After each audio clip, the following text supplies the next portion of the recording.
No man in public life was ever more human than Sir John. Known as Old Man Tomorrow, he was the first Canadian to say, "I am a Canadian." We remember him today as the man who put this great country together, a man who was able to bring together jarring elements and achieve agreement. How he was able to achieve this was in large measure due to his incredible ability to temper truth with humor and to use wit for the maintenance of a sense of proportion. A soft answer, it has been said, turneth away wrath. In Macdonald's case, a humorous one sometimes increased it, but in any event reduced the argument to reasonable proportions. So what I'm going to do is to tell you some stories about Sir John, to show you how human Old Tomorrow was. I recall one incident that one of his cabinet ministers, D'Arcy McGee, difficulties had arisen. McGee began to drink. Sir John said to him, "I have no objection to anything that my cabinet does under ordinary circumstances, but I want to point out that there is no room in my cabinet for two drunks."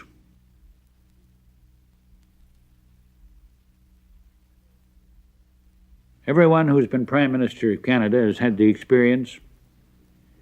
Whenever a senator becomes ill or is reported in the press, immediately letters are received. You can be sure of them the next day.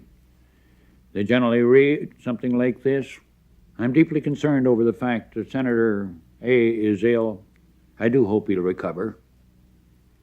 But if in God's grace he does not, I would be prepared to accept an appointment so that Canada may be able to continue, even in a larger field, to have the benefit of my service and experience." Macdonald used to attend all the funerals of members of Parliament or senators. He liked funerals, providing he was fortified to enjoy them. He attended a funeral of a senator. One of these self-appointed, expectant, hopefuls got up close to him, and as the casket was lowered beneath the soil, the man said, "Sir John, I'd like to take his place." Sir John said, "I can't hear you. What did you say?" He said, "I'd like to take his place, Sir John." John replied, "My friend, I think it's a little late now."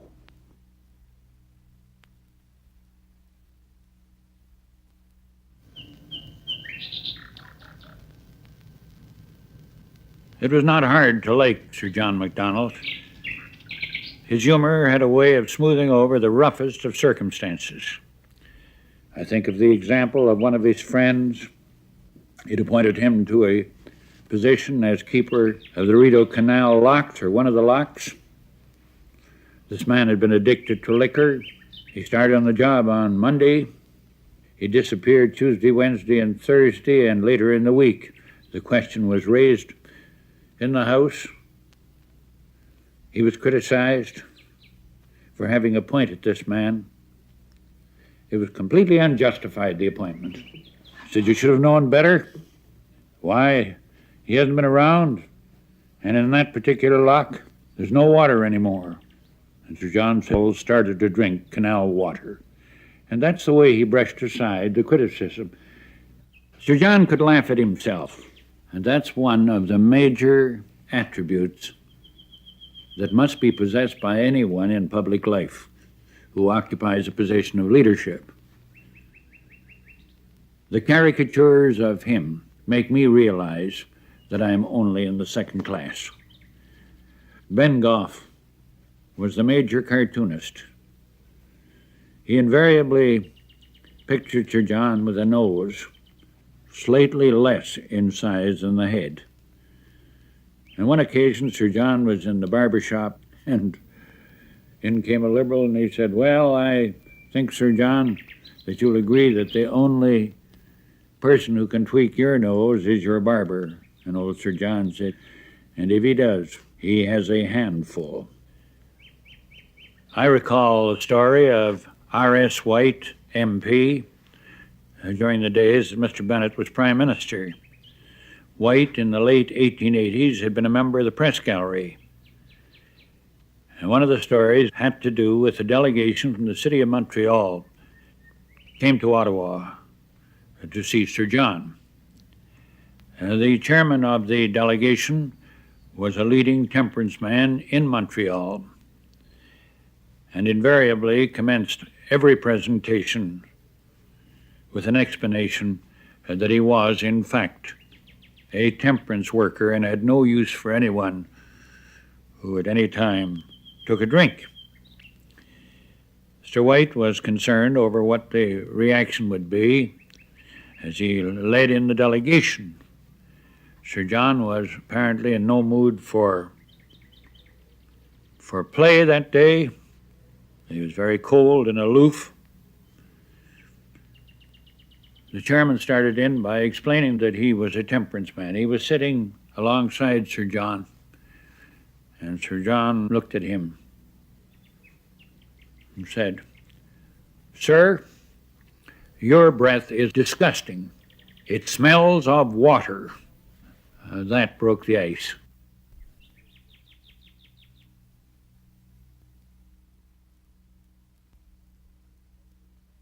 Somebody said, "They tell me that you are regarded as the damnedest liar in all Canada." To which you replied, "I dare say they have foundation for that." Somebody else said of him, "He's a pocket edition of Judas Iscariot neatly bound in calf." Why calf? At a convocation of McGill University, Lord Dufferin, the Governor General, made the address in Greek. In those days, the classics were regarded as a prerequisite to identification as an intellectual, or indeed necessary for everyone to have a fundamental knowledge of the classics. Sir John had none of that. He had a friend in the Montreal Gazette. The event was written up and the speech was spoken of. The reporter stated that Lord Dufferin had spoken in the most perfect Greek.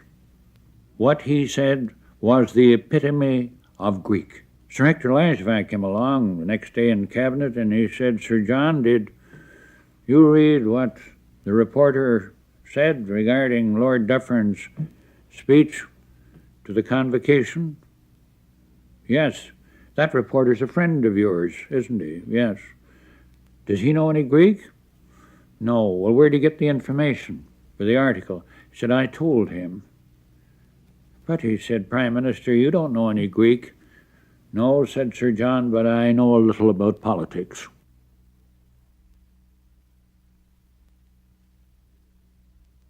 I think it was 1878. He went to Washington for the purpose of assuring the protection of Canada's rights in connection with fisheries. The British thought he was an interloper. It wasn't right that a Canadian should dare turn up to even be present when treaties were being made. Sir John went. He insisted on his right to be heard, even though he wasn't listened to. About the only place he was welcome was when gatherings were convened to honor the visiting delegates. He was permitted to go along, and on this particular occasion, the presidential yacht was taken down the Potomac. The senator's wife sat down beside him and said, "Where do you come from?" He said, "Canada, ma'am." She went on to say, "They tell me you have a smart man up there by the name of Macdonald." He replied, "Yes, ma'am, he is smart. But everybody says around here that he's a perfect rascal." "Yes, that's his reputation, a perfect rascal. What I'd like to ask you is this. How do you Canadians elect such a scalawag?" "Well," he said, "they can't get along without him." A few minutes later, her husband came along and introduced his wife to Sir John. She was very embarrassed and started to apologize Sir John said, "Don't apologize. Everybody in Canada believes everything that you said."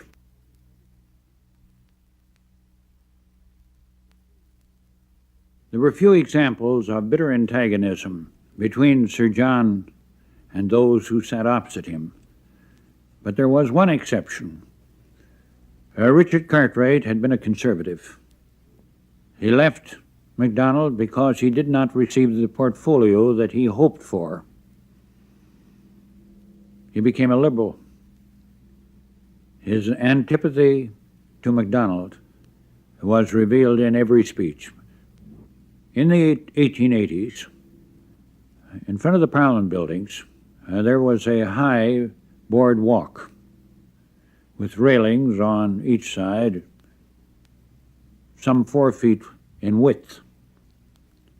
On one occasion, Macdonald and Cartwright met, face to face, on the boardwalk. Cartwright sneered as he came abreast of Macdonald. He said, "I never get out of the road of scoundrels." Sir John stepped one pace to the right and replied, "I always do, Sir Richard."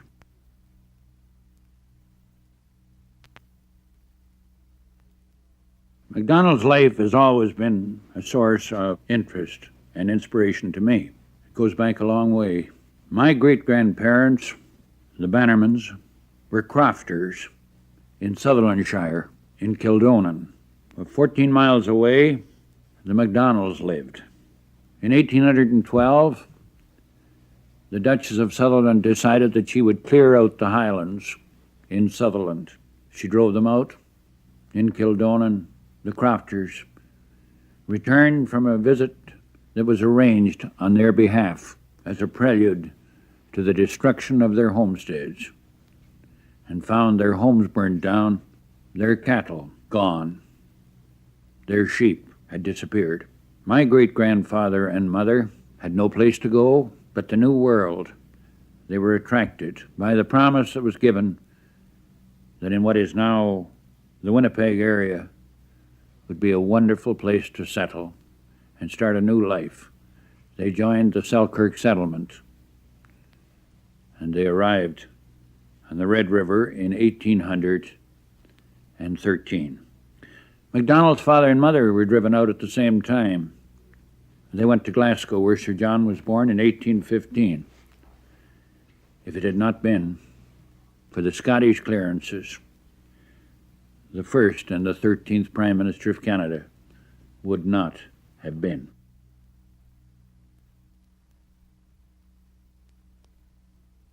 There are some people who believe that because from day to day in the House of Commons that we clash in debate, that thereby we become bitter enemies personally. Nothing of the kind. Strong men have strong opinions. They express them strongly. That's always been so. Laurier and Macdonald clashed. Yet I think the finest tribute that was ever paid to anyone in Canadian public life was that of Wilfrid Laurier as he then was, 2 days after the passing of Sir John. It's a great piece spoken from the heart. These are a few of the quotations from Wilfrid Laurier's words. "I think it can be asserted that for the supreme art of governing men, Sir John Macdonald was gifted as few men in any land or in any age were gifted. Gifted with the most high of all qualities, qualities which would have made him famous wherever exercised, and which would have shone all the more conspicuously the larger the theatre. It may be said without any exaggeration whatever that the life of Sir John Macdonald from the date he entered Parliament is the history of Canada. He was connected and associated with all the events, all the facts which brought Canada from the position Canada then occupied, the position of two small provinces having nothing in common but a common allegiance, united by a bond of paper and united by nothing else, to the present state of development which Canada has reached.